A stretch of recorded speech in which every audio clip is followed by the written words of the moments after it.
Hello, नमस्कार और आदाब तमाम दोस्तों को आपके दोस्त और गाइड इरफान की तरफ से एक बार फिर आपके साथ आपके अपने चैनल एस्ट्रो एश्योरेंस पर। बहुत बार ऐसा होता है कि डाउनहिल सब कुछ बेकार लगने लगता है और हम पर एक के बाद एक मुश्किल आती जाती है। अब एक बड़ी समस्या को अकेले में हैंडल करना आसान होता है, तो अगर सिर्फ हेल्थ का इश्यू है और बाकी सब हनकी डोरी है, तो हम तब तक ब्रेक ले सकते हैं जब तक सेहत पटरी पर ना आ जाए, और फिर हम जिंदगी को दोबारा शुरू कर सकते हैं या अपनी एक्टिव लाइफ को फिर से जी सकते हैं। अगर सिर्फ रिलेशनशिप की टेंशन है और बाकी सब हनकी डोरी है, तो हम कुछ वक्फे के लिए रिलेशनशिप पर फोकस कर सकते हैं जब तक चीजें पटरी पर लौट ना आए।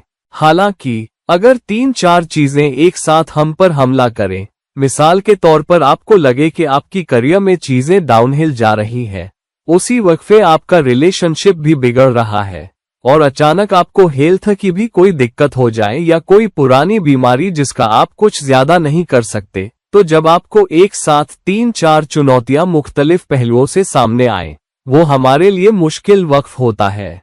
और अगर कुछ और चीजें भी जुड़ जाएं, मसलन दोस्तों से परेशानी, बच्चों की वजह से तकलीफ, पड़ोस अच्छा ना हो, या आपके इन्वेस्टमेंट सही ना करें, प्रॉपर्टी के मसले खड़े हों, तो कई सारी चीजें वक्फ ब वक्फ हम पर हमला कर सकती हैं। जितनी ज्यादा चुनौतियां हम पर आएंगी, उनका हैंडल करना उतना ही मुश्किल होता जाएगा, और हम में से कई लोग तो हार मानकर ये भी कह सकते हैं कि ये हमारे बस का नहीं है, हम इसके बारे में कुछ नहीं कर सकते। तो अगर बहुत सारी चीजें आप पर एक के बाद एक हमला कर रही हैं, या ऐसा कोई फेज शुरू हुआ है जिसमें आप कुछ समय से लगातार फंसे हुए हैं और आपको लगता है कि आप इससे बाहर नहीं आ पा रहे, तो शायद ये आपके लिए एक बुरा दौर हो सकता है। ये आपके लिए मुश्किलों की एक लंबी जंजीर की शुरुआत हो सकती है, और अगर ये सिलसिला कुछ वक्फे से चल रहा है तो यकीनन ये चिंता की बात है। तो आखिर ऐसा क्यों होता है, और हम इन अचानक आने वाली फेलियर्स के बारे में क्या कर सकते हैं, जो हमें बिना कोई राहत और बिना कोई मौका दिए लगातार हिट कर रही है?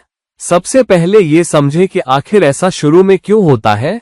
वैदिक ज्योतिष के मुताबिक 3-4 बड़ी वजहें होती हैं जिनके चलते आपको मुख्तलिफ चुनौतियां और एक के बाद एक नाकामियां सामने आ सकती हैं, और उनका कोई हल ना मिले या आप उनसे बाहर ना निकल पाएं। पहली और सबसे बड़ी वजह है बुरी दशा। अगर केवल बुरी दशा है तो पूरी दशा बुरी नहीं होती। मिसाल के तौर पर बुध, शुक्र, बृहस्पति, शनि और राहु की लंबी दशाएं, ये पूरी दशाएं और अंतर दशाएं बुरी नहीं होती, बल्कि कुछ अंतर दशाएं बुरी होती है। और कभी दशा का शुरुआती फेज अच्छा नहीं होता, कभी बीच वाला फेज अच्छा नहीं होता, तो कभी आखिरी फेज अच्छा नहीं होता। ऐसा नहीं होता कि सारी दशा पूरी तरह तबाही लेकर आए। तबाही आपको हिस्सों या फेजों में मिलेगी, तो कभी किसी बुरी दशा के आने से आपको चुनौतियां सामने आ सकती हैं। सिर्फ दशा ही मुख्तलिफ पहलुओं से तमाम चुनौतियां नहीं देगी। दशा उन भावों को एक्टिवेट करेगी जिन पर ग्रह की हुकूमत होती है, और करीब करीब उन्हीं इलाकों से चुनौतियां सामने आएंगी। लेकिन अगर दशा का स्वामी किसी प्रबल क्रूर ग्रह की निगरानी में बैठा हो और क्रूर ग्रहों के पास बैठा हो या उनसे जुड़कर मुख्तलिफ पहलुओं से मुश्किलों को दावत दे रहा हो, तो बुरी दशा के दौरान वो पहलू भी एक्टिव हो जाते हैं, क्रूर ग्रह भी एक्टिव हो जाते हैं, और जिन भावों पर उन क्रूर ग्रहों की हुकूमत होती है वो भी एक्टिव हो जाते हैं। तो कभी कोई बहुत मुश्किल दशा हो सकती है, वो भी आपकी कुंडली के किसी मारक या क्रूर ग्रह की, और उसके ऊपर वो क्रूर ग्रहों के साथ रखा हो या बुरे पहलुओं से जुड़ा हो। फिर दशा एक के बाद एक चुनौतियां उछाल देगी, और दशा का स्वामी जिन भावों को रूल करता है, और अगर वो किसी दूसरे ग्रह के साथ कंजंक्ट हो, तो वो ग्रह और उसके भाव, ऐसे 3-4 भाव नेगेटिवली एक्टिव हो जाते हैं। और अगर क्रूर ग्रह की दृष्टि या क्रूर ग्रह का युति, कंजंक्शन, उस बुरी युति के अलावा भी हो जिसमें दशा का स्वामी पहले से है, तो जिंदगी के मुख्तलिफ पहलुओं से कई सारी चुनौतियां आ सकती हैं, और आप एक के बाद एक मुश्किलें झेलेंगे। ऐसा लगेगा कि ना कोई सुकून है, ना कोई आसान जवाब के इससे कैसे निपटा जाए। और अगर आपको अपने मजबूत ज्योतिषीय प्लेसमेंट का पता नहीं, और ये नहीं पता कि कौन सी दशा आपको कैसी मुश्किलें दे रही है, कौन से क्रूर ग्रह कैसी दिक्कतें दे रहे हैं, कौन सी दृष्टियां नेगेटिव रोल अदा कर रही है, तो आप बेबस महसूस करेंगे, कुछ भी कर पाने के काबिल नहीं रहेंगे। तो यहाँ बहुत जरूरी है कि आपको पूरी जानकारी हो। जब आपकी जिंदगी में एक के बाद एक मुश्किलें आ रही हो, एक के बाद एक नाकामी, एक के बाद एक रुकावट या एक के बाद एक अड़चन लगातार सामने आ रही हो और आप उसमें से अपना पांव ना निकाल पा रहे हो, तो सबसे पहली वजह बुरी दशा। दूसरी वजह हो सकती है बुरी गोचर ट्रांजिट, जैसे कि साढ़े साती और कुछ नहीं बल्कि आपकी जन्म कुंडली में चंद्रमा की नाताल पोजीशन के ऊपर से शनि का गोचर है। गोचर में जब शनि चंद्रमा के ठीक पहले वाले भाव से गुजरता है, फिर चंद्रमा वाले भाव से और फिर अगले भाव से, तो वो करीब 2.5 साल एक भाव में रहता है। तो जब वो चंद्रमा से दूसरे नंबर पर भाव से गुजरता है 2.5 साल, फिर चंद्रमा वाले भाव से 2.5 साल, फिर अगले भाव से 2.5 साल, कुल 7.5 साल बनते हैं। इसीलिए इसको साढ़े साती कहते हैं। ये 7.5 साल आपके लिए मुश्किल दौर हो सकते हैं। अब हर वो शख्स जो 7.5 से गुजर रहा है, बिल्कुल तबाही वाले नतीजे नहीं झेलेगा। हम में से कुछ लोग कम मुश्किलें देखेंगे, कुछ ज्यादा मुश्किलें देखेंगे। अगर शनि बहुत ही मजबूत हो तो कुछ लोगों को तो बेहतरीन समय भी आ सकता है, मगर जब तक शनि आपकी कुंडली में किसी बेहद मुश्किल प्लेसमेंट पर न हो, किसी बुरी दोष के साथ जिसमें प्रबल क्रूर ग्रहों का असर हो, तभी 7.5 का दौर आपके लिए बहुत चैलेंजिंग हो सकता है और आपकी जिंदगी के तमाम पहलू एक साथ ढह सकते हैं। ये ज्यादातर तब होता है जब आपकी कुंडली में शनि या तो दग्ध हो या नीच का हो या वक्री रेट्रोग्रेड हो। तो अगर आपकी कुंडली में शनि नीच का है, खासकर केंद्र भावों में, तो 7.5 के दौरान आपको सख्त मुश्किलें आ सकती हैं। ऐसी मुश्किलें जिनके बारे में आप बहुत कुछ नहीं कर सकते। मिसाल के तौर पर शनि चौथे भाव में किसी बुरी दोष के साथ दग्ध या नीच का हो, तो चौथा भाव मटीरियल बेनिफिट्स, आपकी मानसिक खुशी, घरेलू खुशी और मानसिक शांति का भाव है, वो प्रभावित होता है। मटीरियल चीजें प्रभावित होती है, तो आपका घर, वाहन, जेवर, आपकी प्रॉपर्टी सब मुश्किल में आ सकती है। खुशी और मानसिक शांति भी मुश्किल में आ सकती है। अगर शनि लग्न में या 10वें भाव में बुरी दोष के साथ 7.5 में हो, तो आपकी सोसाइटी में स्टेटस, कमाई की ताकत, करियर, लोगों के साथ ऑफिस में रिश्ते सब प्रभावित हो सकते हैं। यानी शनि आपकी कुंडली में जिस भाव में बैठा है, गोचर में जिस भाव से गुजर रहा है और 7.5 में शनि के साथ कौन से क्रूर ग्रह एक्टिव हो रहे हैं, उस पर निर्भर करता है कैसी मुश्किलें आएंगी। दूसरे गोचर जैसे बृहस्पति का गोचर तो सिर्फ 1 साल का होता है, लेकिन अगर बृहस्पति एक के बाद एक मुश्किल भावों से, मुश्किल राशियों से गुजर रहा है, मिसाल के तौर पर पिछले 3-4 साल से बृहस्पति बहुत ही मुश्किल प्लेसमेंट से गुजर रहा है। बृहस्पति वृश्चिक से गुजरा, फिर धनु पर, लेकिन केतु और शनि के साथ मिलके, और अब मकर से गुजर रहा है। ये 3.5-4 साल बृहस्पति के लिए कठिन गोचर रहे हैं और इसीलिए हम दुनिया भर में बहुत मुश्किल सूरत हाल देख रहे हैं, क्योंकि शनि भी मकर से गुजर रहा है और वक्री गति, सीधी गति एक के बाद एक हो रही है। तो कभी कभी सामाजिक उथल पुथल, कहीं जंगें, दुनिया के कुछ हिस्सों में आर्मीनिया और अजरबैजान के बीच हम देख ही रहे हैं। सियासी उथल पुथल, सरकारें गिर रही है, तरह तरह के हालात बन रहे हैं। यहाँ तक कि बहुत लोकप्रिय सरकारें भी सवालों के घेरे में हैं या फोकस में हैं। ये सब इसलिए हो रहा है क्योंकि बृहस्पति कुछ कठिन गोचरों से गुजर रहा है।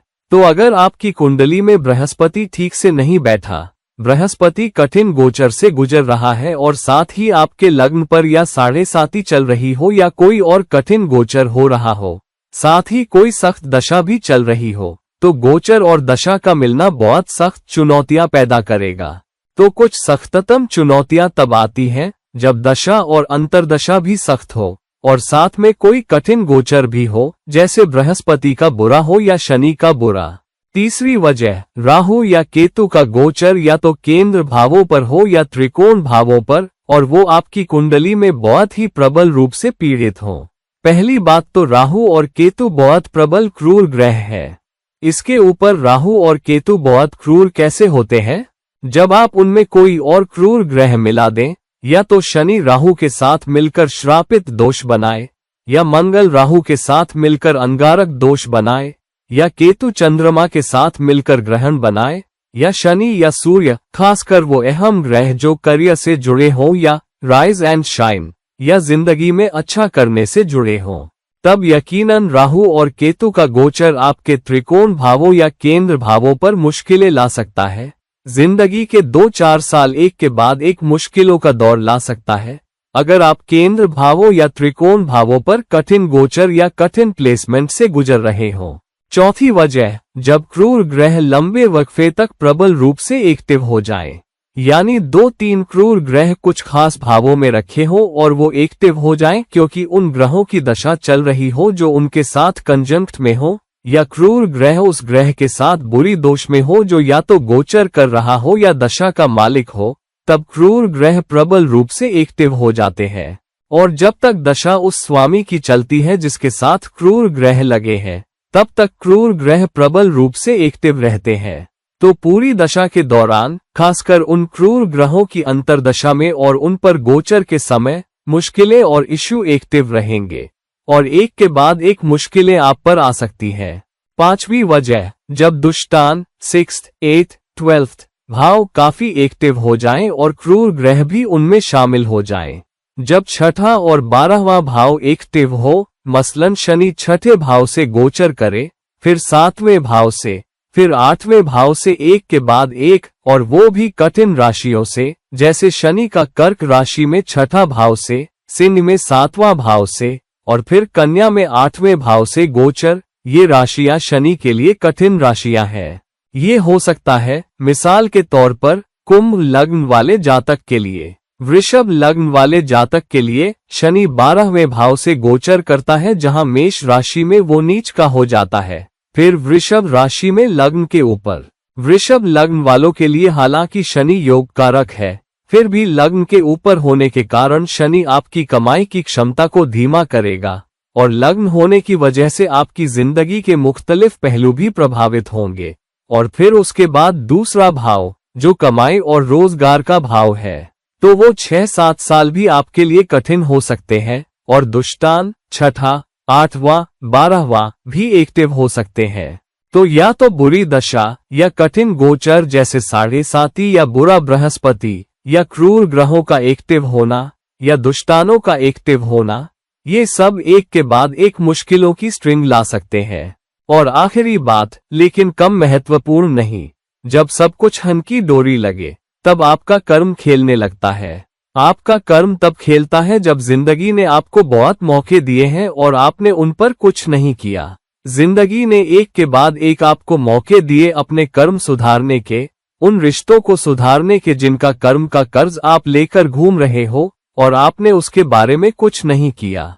तब आप एक के बाद एक मुश्किलों, रुकावटों, हेल्थ इश्यूज, रिलेशनशिप की टेंशन, कमाई, करियर, दोस्ती, मानसिक शांति, सब कुछ डाउनहिल जाता हुआ दिखाई देता है क्योंकि कर्म ने आपको पकड़ लिया है। तो उस दौरान आपको मुख्तलिफ चुनौतियां और मुख्तलिफ मसले एक के बाद एक झेलने पड़ेंगे। तो जब ऐसा हो, जब बुरी दशा चल रही हो या बुरा गोचर चल रहा हो या आपकी 7.5 चल रही हो और एक्टिव हो रही हो, या दुष्टान एक्टिव हो रहे हो, या बुरे कर्म का पेबैक टाइम हो, तो सबसे पहले जरूरी है कि आप अपनी कुंडली को बहुत अच्छे से समझें। हम में से ज्यादातर लोग अपनी कुंडली को काफी हद तक जानते हैं ये जानने के लिए कि क्या प्लेसमेंट है, लेकिन जब आप सख्त मुश्किलों का सामना कर रहे हो तो अपनी कुंडली का बहुत गहरा विश्लेषण करना जरूरी है, ये समझने के लिए कि मुश्किल कहां से आ रही है, ताकि आप उसके बारे में कुछ कर सकें या कम से कम उन पीड़ाओं को कम कर सकें,